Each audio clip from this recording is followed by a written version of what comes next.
Hello, everyone. Welcome to your newest episode of the Cosmic Matrix podcast. And on this episode, we're going to discuss what you lose when waking up and what you gain. So I think about the title of this episode a lot, what you lose when you wake up, because when I woke up, I lost everything. I lost family, I lost friends, I lost my home, my country, even the landscape I once knew. Everything has changed. I also lost the old version of myself, especially the one who bent to others' wishes to please them, the one who stayed silent to survive, the one who wore masks to be accepted by others. But in losing everything, I gained a whole new world. So in today's episode, we want to talk about what waking up really means, not just politically or socially, but spiritually.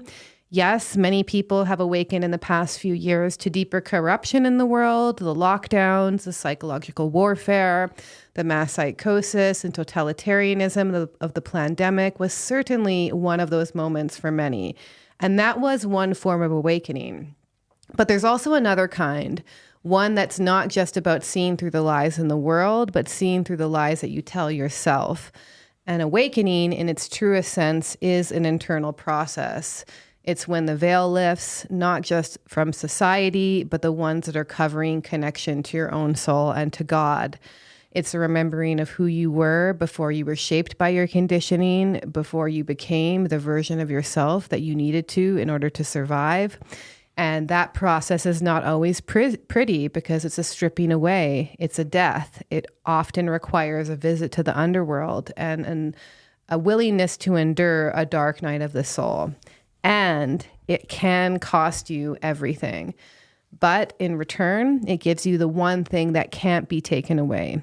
Your true self, the real you, your real essence beneath the masks you wear, the wounds you carry, and the illusions you've been clinging to. So whether you found this awakening through a healing crisis, a dark night of the soul, a relationship breakup, or maybe the chaos of the world has made you ask deeper questions like, who am I really? Awakening will ask the same thing of all of us, the courage to let go of the person we were so we can become who we really are. So in this episode, we're going to explore what's lost in the process of waking up and what's waiting for you on the other side. Because when what's false falls away, what remains is something real, something you may have never noticed you were missing until you find it again. So before we begin, I just want to make a quick announcement. Bernhard's new course, which is going to be focusing on mastering spiritual warfare, discerning the unseen forces, and the path to embodied sovereignty. This is a transformational, in-depth 10-week course that uncovers the invisible forces shaping your life and the world, ranging from collective psychic influences and entity interference to false light deception and divine guidance. So this is rooted in a grounded and integral fusion of depth psychology, spiritual discernment, esoteric wisdom, and occult insight. And the course offers a multidimensional framework for navigating the archetypal battle between light and dark and your unique role in it. So this course shows you how to distinguish from psychological fragmentation to genuine spiritual interference, how hostile forces can infiltrate our unconscious patterns, and how to recognize, clear, and protect yourself from entity interferences, attachments, and psychic attacks. You also gain a grounded and practical understanding of evil and the hyperdimensional matrix that is necessary for spiritual evolution. It will empower you to handle challenges and the collective upheaval in the times ahead as we go through the ongoing splitting of humanity. And this course is also a gateway to deepening your connection to the divine across all planes of creation, helping you develop discernment to recognize true spiritual guidance versus imposter spirits or distorted light so you can remain anchored in your essence and divine alignment. So you're going to walk away from this course with a comprehensive toolkit of both practical methods, spiritual insights, and embodied awareness designed to support your personal transformation and assist others. So enrollment is limited to 40 participants to maintain a more focused group field and intimate experience. There's 2 spots left. So this is definitely a very popular topic. However, if you hear about this and it's totally full, by then you can go to masteringspiritualwarfare.com and there will be a waiting list. And so after this initial group, I'm sure Bernhard's going to arrange a second round sometime later this year, correct? Yeah, most likely we'll do another round later this year. Will be only offered as a live course, not a standalone, considering the sensitivity of this topic. And yes, still applications are accepted, but 2 spots left. And the dates are, it's going to run from June 25th until August 27th. Yeah. And as well, for those who still have their attention span, I have started a Substack. I have it going from my lauramatsu.com URL. So lauramatsu.com. It will forward right to my Substack. I've been releasing articles every 10, 12 days or so. I have a few on there.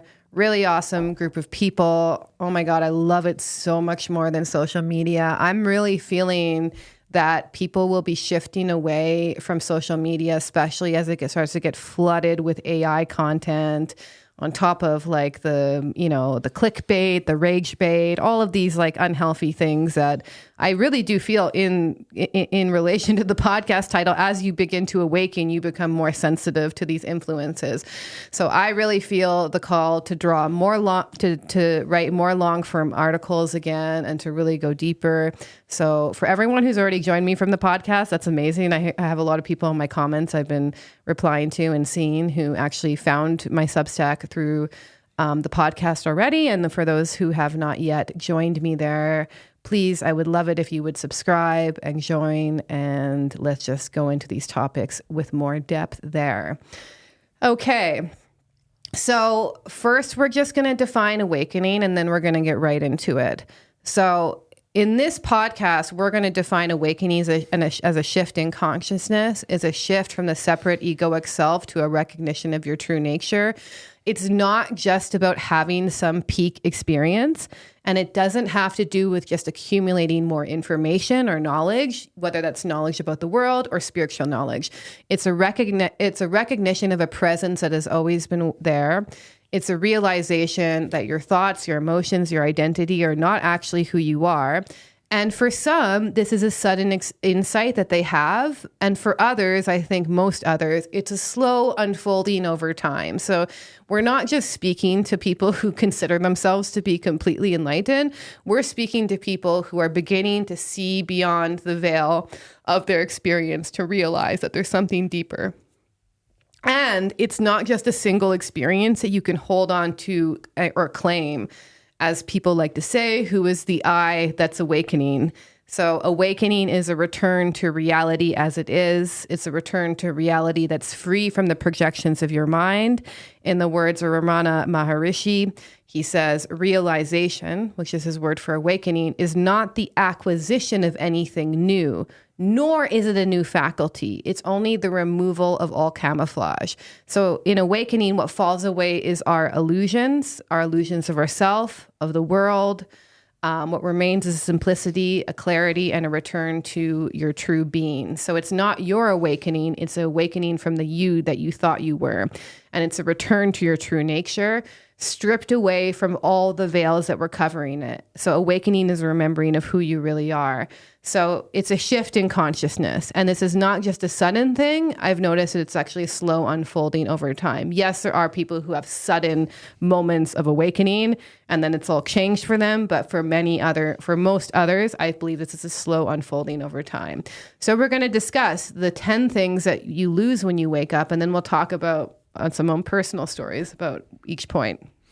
Yeah, I really want to emphasize what you just said, that the awakening process is a process, number one, but there are key junctures and key realizations. You may have them maybe after the fact, you reflect back and then, oh my God, I cannot believe how I, quote unquote, I have changed or have let go of all these things. Letting go is a key point because, as you rightly said so, and Ramana Maharishi and other teachers as well, it's not about acquisition, is about removing and self-emptying. And I always like the analogy, to bring forth your true self. Your true self is eternal, it's always there. It's like the sun, it's always shining, but it's covered up most of the time by the clouds.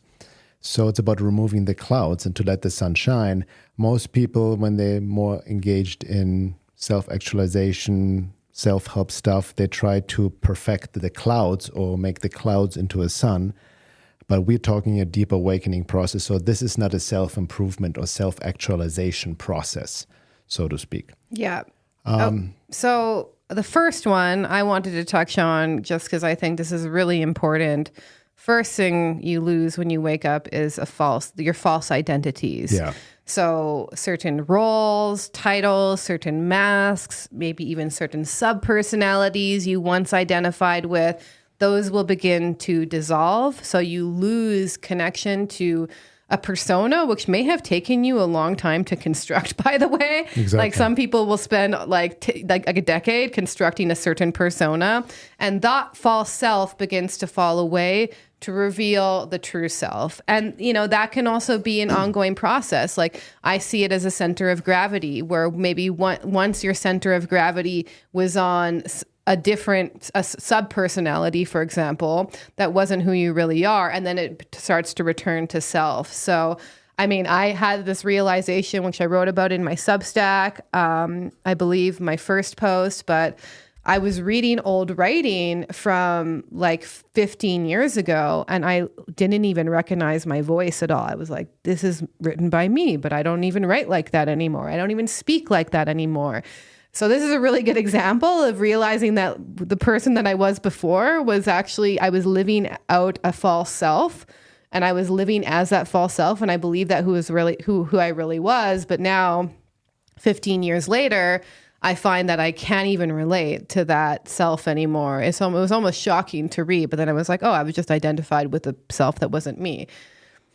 Yeah, and that really also ties into another point. The second point we want to address is the mainstream belonging tries to fall away as well, which goes hand in hand with false identities, right? Because false identities are based on social, cultural conditioning. And, part of the awakening process is definitely that you start to begin to feel like an outsider in familiar spaces. You may no longer have the same interest as the crowd or your friends, the people you're surrounded with, your family. You may not be interested in trends anymore, mainstream culture or all kinds of entertainment, starts to feel way more superficial and hollow. So this is a big sign. I can definitely relate to that. Yeah. And again, it's a process too. Because I remember even, maybe we all had the seeds depending on our past life and how far our soul has already evolved. But I remember moments in childhood I didn't feel to fit in this and that, and I was an outsider, right? Some of it can obviously be based on childhood wounding, all of that can come in, why we can't fit in, and it affects our way to relating, attachment styles, and all of that. Absolutely. But even then, I was in my personal life, got heavily then into music, was identified as a musician, drama. This is what I want to do, and followed that musician path and got into certain styles, even trends back then. But also the more I started to question, the more I got also more into spiritual work and my inner work, and even especially shadow work, facing all of my stuff, I realized, going back to the identity, that I have taken other identities based on a trauma response rather than conscious choice, right? And then through my own process, these fell away. And then I was definitely less and less interested in anything mainstream culture or trends and all of that. And that's even up till today. I couldn't care less about what's happening in the mainstream world in terms of trends, in terms of what is in or out, culture, music, all of that.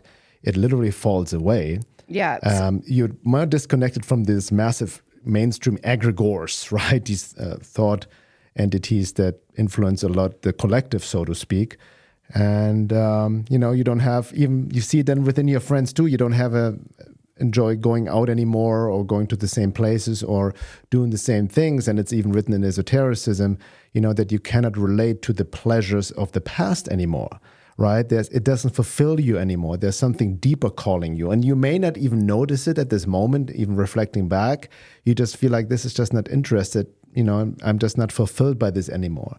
And there's something deeper calling, but you may not know yet what it actually is. Yeah, for me, this really shifted from like, like hanging out with friends, like going to gatherings, even like going to different events, to just spending time in nature, actually. I just wanted to spend hours and hours in nature, especially in I live in nature now, but especially I remember the stark difference. It was in 2013, 2014. I was working in this forest, actually, in Vancouver in Stanley Park. And I would just spend hours after work and before work just in the park, just doing nothing and just being there. And it felt so healing for me. And I was not interested in like anything my roommates were doing or anything that was kind of any events going on. I just wanted to be in nature, and that's what felt best for me.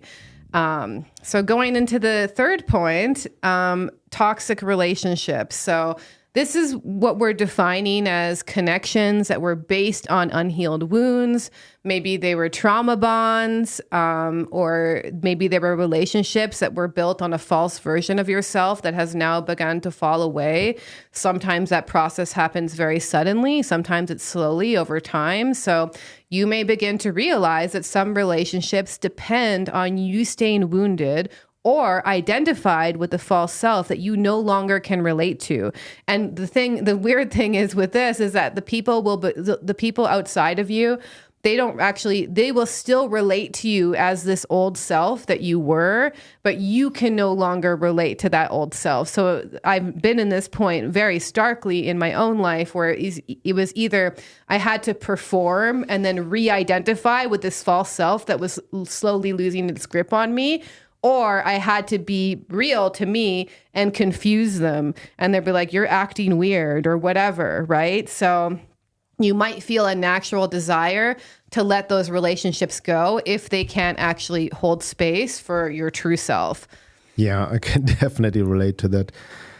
Sometimes I engage in recapitulation or contemplation of your past, and just going from this new level of consciousness to look back without judgment, but seeing, the process. And definitely in my 20s, 30s, and early 40s, I was in all kinds of relationships that were not consciously chosen, but my unconscious trauma or unconscious lack of anima integration and all of that childhood wounding. Was attracted to certain women, they were attracted to me, mistook love for all kinds of things. And most of it, even looking back, I was intensely involved in anima projecting my own inner feminine on another woman, right? And thought that she would complete me, and took that as the reality, or I was taken over by my mother complex. We have talked about the anima and mother complex also for male psychology in past podcasts. For the woman is the animus. But looking back, I was so convinced that this is the one or that is the one, but it was purely projection and mechanically based on unconscious trauma and childhood wounding or unconscious shadow projections. And, once you get out of that and really do the work through the process of integration and individuation, you become more whole. Your relationships, exactly like you just said, change, and your attraction compass changes too. And stuff still comes up, obviously, but you're more connected to your true self and true essence, and you have more conscious choice actually about who you connect to rather than unconscious choice under the illusion of free will. So as you wake up, you often start to just realize that something feels different in your relationships. And I think it's mainly based on this idea that the relationship might have been built on a false version of yourself or a wounded version of yourself. If you heal that version of yourself or you disidentify with that version of yourself who's not who you truly are, that person will still be relating to that old wounded self. So you actually have a choice. Am I going to revert back to a false identification of a wounded self that I've already let go of? Or am I going to be who I really am? And is that relationship going to also have space for me to be who I really am? And that's the real test of relationships. And honestly, most of mine have not survived that process. Yeah. So it's just the reality of the situation. And we'll talk about the relationships that can enter after that goes, but it's a necessary process. All right. Number 4, this is a big one. The illusion of control, right? You realize actually that it was never you, your ego that you identify with, your personality that is truly in charge, but a great intelligence, the divine spirit, God, is steering the ship, something larger than you, right? And that becomes over stages and realization. And this is a big one because always the question is, who's the I you think you are? I, right? The self-reference, big I or small I, and also different sub-personalities who think are in charge. And when I look back, I can see even through all the distortions, through my wounded, not corrupted, but conditioned personality, God was always working through me, so to speak, on some level, made decisions which I didn't even know or steered me towards a certain direction, which I didn't understand the causation or the end effect just in the moment. It just looking back, connecting the dots. Now I realize, oh my God, that was God always guiding me, but I was not in charge. I thought I was. So you give up more the illusion of control and realize that the ego is just meant to be an instrument, a servant, but it is not in charge. And the more you are connected to your self-essence, then there's a certain flow that becomes available. And you also don't start to take things more that personally. You're not identified even that much with your body anymore. It doesn't mean that you neglect your body. But the sense of I is just not as fixed as when you're still very much attached to your personality. Yeah, this really reminds me of just this idea of surrender, which I think is essential to the spiritual path ongoingly. It's also an essential aspect of the 12 Steps program as well, which I think is why, for example, I know David Hawkins rated the 12 Steps in like the 500s, which is love. And I think it's because it holds this eternal truth of surrender, where first you have to admit that you're powerless, in this case, over a substance, but it can be anything. It can be powerless that something in your life has become unmanageable. You also have to realize that a power greater than yourself is what could restore you, what could heal you, and make the decision to turn your will and your lives over to God. That's true surrender. It's turning over control, and it's not resignation, but it's turning over your egoic patterns and control to something greater. So this ongoing surrender, once you start to have a wider consciousness and view of the world, you realize actually that things are divinely orchestrated by an intelligence far greater than just your own little mind, and that ultimately you have to always live in a state of surrender to that greater intelligence, because something else is driving the ship. Okay, moving on to point 5, the need for external validation. So your compass will shift from what is this person going to think of me? What are people going to think of me? To does this feel true and right for me? So praise, approval, even criticism, praise and blame are kind of two sides of the same coin. We're always trying to avoid one and gain the other. They become less important than you being in integrity and something being in alignment with you. So, rather than like being like, oh, how am I, this is a really mainstream example, but one I see all the time, people are like, oh, how am I going to make a business? Like, what's going to be successful? Like, what are the influencers telling me the next big trends are, right? So instead of doing things just because externally you're being told it's a good idea, it's more this internal compass instead. And it's not based on what's going to win you approval or validation or love from others, because you actually feel a sense of self-value within yourself. And it's more like, how can I build a life that's in alignment with my own values and really actualizes my own unique gifts, rather than how can I do things that will make my parents or my peers like think well of me, And this is also something I think in general, like you need to be able to speak the truth as it exists for you in situations and not care so much about what other people think. Like, I think you lose this almost filter that can sometimes, be part of like navigating yourself in the consensus world, where you're constantly worried about what people will think and, how things will land and how they're going to perceive you, right? Instead of being like, all that matters is that I'm really true to myself, and then we'll see what kind of relationships can hold space for that. Exactly. Another one is a big one. You won't find comfort in spiritual bypassing anymore. So spiritual bypassing in a nutshell is using spiritual techniques to bypass deeper psychological processes, shadow work, and just resolving more deeper emotional pain. It also relates to spiritualizing the ego or taking a spiritual costume, right? meaning you can no longer escape into new age toxic positivity type of thing. Nor does it really work to bypass your pain anymore, to avoid, the descent into the shadow, into the darkness. It really requires that you face what you've been avoiding, and seeking truth becomes more important than actually comfort. And truth means also to look at things you don't like to see, the ego or the wounded, conditioned self, because you understand that growth doesn't happen in comfort. So I can definitely relate to that. Also, at some point I had my New Age phase. I was identifying with, I took on a spiritual costume to spiritually bypass my inner work, feeling I'm different, I'm a starseed, I'm a light worker, I'm a wanderer, right? So none of that fits anymore.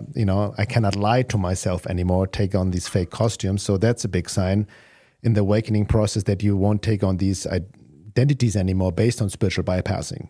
You won't take on another spiritual costume, meaning you won't identify yourself as a Christian, reborn Christian, or starseed, or whatever, identity it is, because this is not who you are on a deeper level.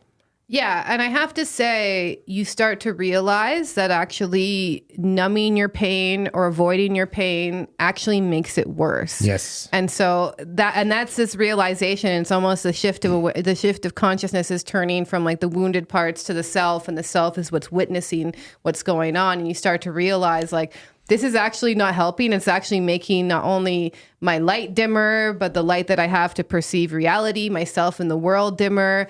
And you start to realize, okay, I can't just do this anymore. And I do think at a certain point, it becomes harder and harder to spiritual bypass, especially if you're working on embodiment, which I think is critical to the awakening process, to make sure that it's not just you dissociating from the body, but it's happening within the body. At least that's my that's my own way of doing it. But you won't find that same comfort anymore, and the stakes will go up. It will become harder and harder to avoid and deny, because you're just going to feel the truth in your body and what's actually real. It will be actually harder to lie to yourself the Yes. more your true self shines through. Exactly.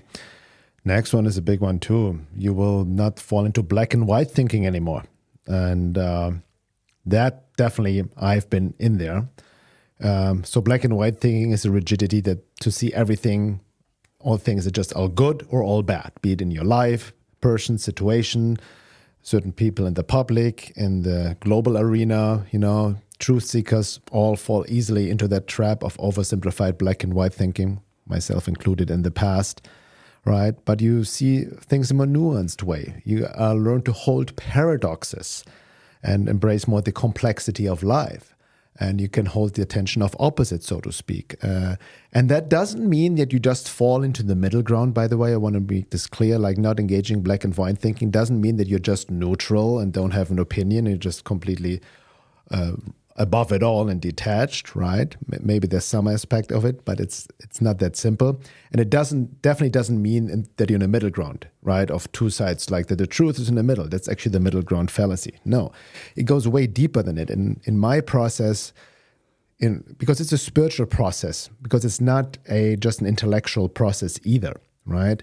You see more the divine and God literally expressing itself through everything, because all is one, even aspects in the darkness. There's the divine, even in its distortions. You see even more the higher teaching function of darkness and evil as expressed, be it through institutions or certain people.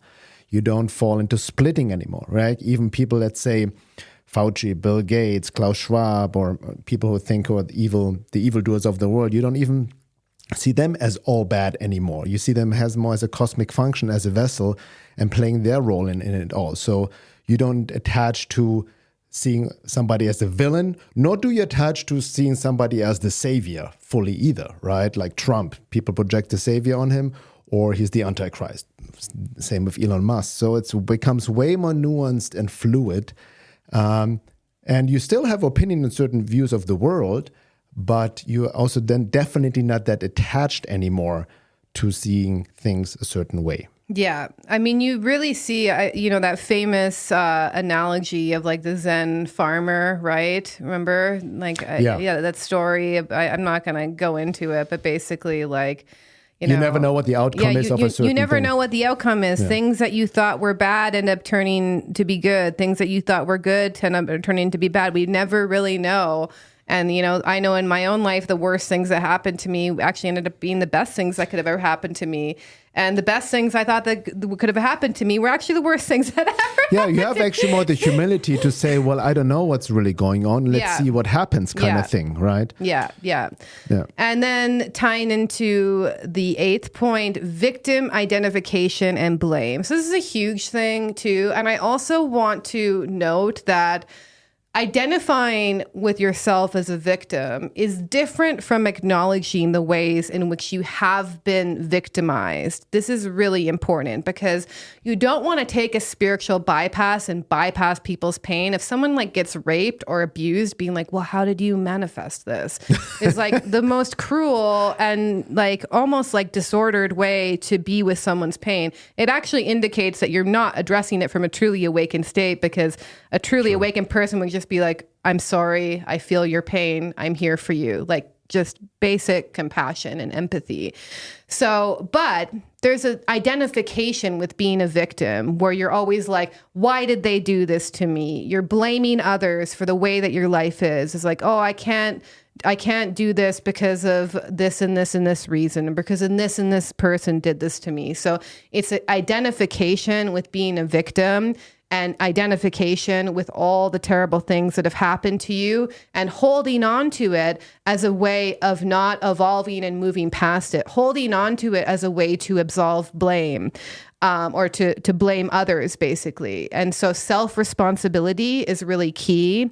Asking, instead of why did this happen to me, you begin to ask what is this here to teach me? What is the lesson within all of this? And it's not just black and white. We're like, oh, you got abused. Well, then that means that you might be abusing yourself, or you were an abuser in a past lifetime. No, sometimes actually people who go through experiences of abuse, for example, actually need to learn courage. They need to learn how to say no. They need to learn actually to make boundaries with other people. So the lessons are not just tit for tat karmically. It's all unique to you and what you need to learn and develop from. And also this idea of blame, I think that we actually have a lot more agency in our life and ability to choose things and how we respond to things. How we respond to things is really the key to our evolution. Sometimes we actually can't control what happens to us. It's actually a product of karma coming to fruition, but we can control how we respond. And if we're going through the same situation again and again and again, we have to choose a different response in order to break the pattern, instead of being like, oh, this is because the world is full of narcissists or whatever. There's a million reasons you can pick out of your pocket. But this identification with being a victim, this seeming payoff that we get from blaming other people all the time for the way we are, or the why things in life are the way it is. I know people who have done this for decades in their life, FYI. Well, it's a big one, because even David Hawkins' map of consciousness, this is his critical level to cross, 200, which is getting out of victim blame consciousness. Yes, yeah, and even just taking responsibility for what you can change reverses the entire energy field. I've had really terrible things happen to me at points of my life, and I didn't go into the solipsistic, I created everything in my reality, I even created these people. That's delusional. No, there is harmful people out there that will take advantage of you. But I took responsibility for what I could change. And I could actually change a lot. I could start saying no. I could start not letting these people into my life. I could start listening to my body. So having that agency is really important. But I really want to differentiate it from victim. There are no victims, and there isn't terrible things that happen to people in the world, because I see people use this term to basically then deny that awful things and even pathological people who are looking to hurt people exist. That ties into spiritual bypassing and misapplying higher truths down in this level, right? For sure, yeah. So that's a really huge thing, because I think in many ways we're identified. I mean, this is a really hard thing to give up to, by the way, because we all have subtle ways which we want to blame other people. Even you and I sometimes get into it, right? This is a very dynamic process in relationship, and it's not that just also you have all the responsibility for everything in your life, and everything is in your control, which I think is a denial of the multidimensional co-creation of reality. But it's just taking responsibility for what you can change, taking responsibility for your thoughts, your actions, who you're showing up in the world as, how you spend your time, your perceptions, all of it, and not blaming other people for what you're not willing to face within yourself. Exactly. Another 1.9, letting go of the addiction to doing. Well, I can definitely speak a tale of that. So you stop equating your worth with productivity or material things or status. Personally, I was never found myself through material things, right? So that's never been, I'm not rejecting the material world or money or abundance. Definitely not. That's another spiritual distortion, but I never tried to, identify my self-worth with it, nor the need for status.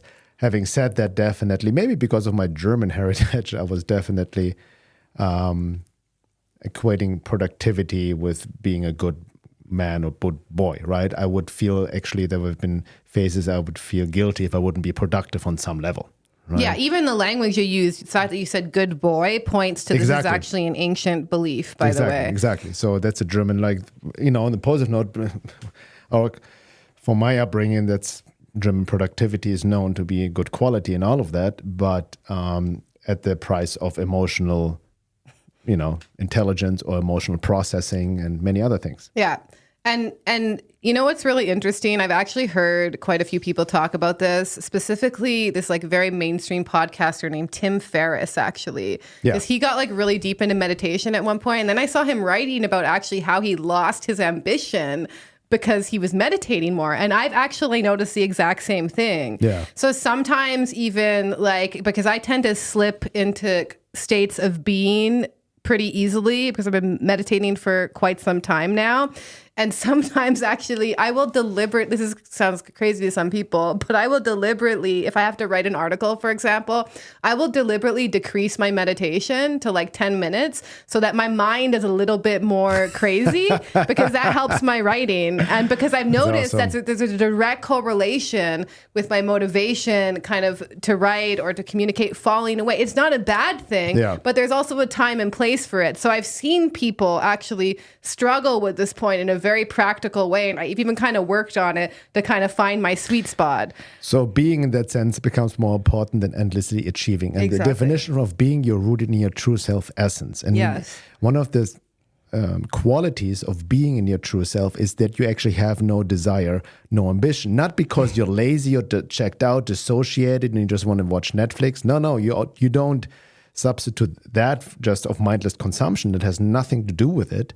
It is because you realize that a lot of things you desire or want or engage in and try to be productive about is to fulfill some sort of need and desire.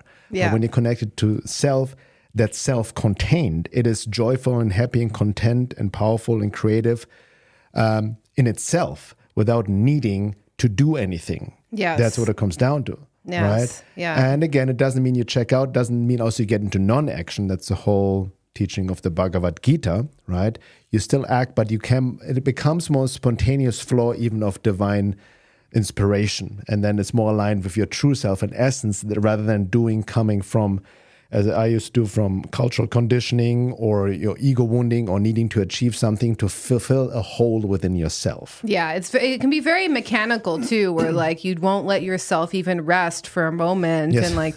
And you always have to be doing something. And sometimes what you're doing is actually not necessarily productive. It's just pure busyness, you know? Even to this day, sometimes I have a hard time sleeping in because I remember growing up, my mom would always wake up, hey, it's enough now, get up. Do something, you sleep in too long. Exactly. I have, had to work through my guilt programming from sleeping in. Yeah, so that's really huge. And, as we mentioned this, I just want to point out, too, it's not like we're just kind of pointing out what the shift leads to, Obviously, we're talking about things you lose, but you actually see these are very positive experiences. It's not just about a loss, it's about a gain of something. Even within the points of the things that you lose, there are already gains within it as well. And it's not just like all of a sudden you have this like awakening experience at a retreat, and then all of a sudden, it's just about being and no achievements. It's kind of just a shift. It's almost like a pendulation of like back and forth between the old way and the new way. And the center of gravity slowly shifts to from the old way of consciousness to a new way of doing it. So it's not like this sudden moment and everything has changed, although you can have those dramatic moments happen as well. It's a gradual shifting. I also want to point out is also the misconception. It's not like you check out, you leave this earthly plane, you're just in samadhi, nirvana, or these states and just meditate all day. In my experience, you're actually more involved in life. There's a richer experience on a much deeper level, but on a different level of consciousness, which changed your whole perception of life. Yeah. Okay. And then the last point is avoidance of the shadow. So instead of avoiding the parts of yourself that you don't want to acknowledge, you embrace them, you look to them with curiosity. Perhaps you can get to the point where you can hold those parts with love and then truly integrate them. And shadow work is not just a tool, it's just a way of life. It's a way that you can illuminate darkness within yourself and therefore in the whole world. And this is really key, is that like, I think until we really realize the gold and the creative potential and the integration and the wholeness that you gain out of integrating the shadow, we tend to avoid our whole lives from facing these parts of ourselves. We don't want to acknowledge these ugly parts of ourselves. We don't want to acknowledge these painful things to look at.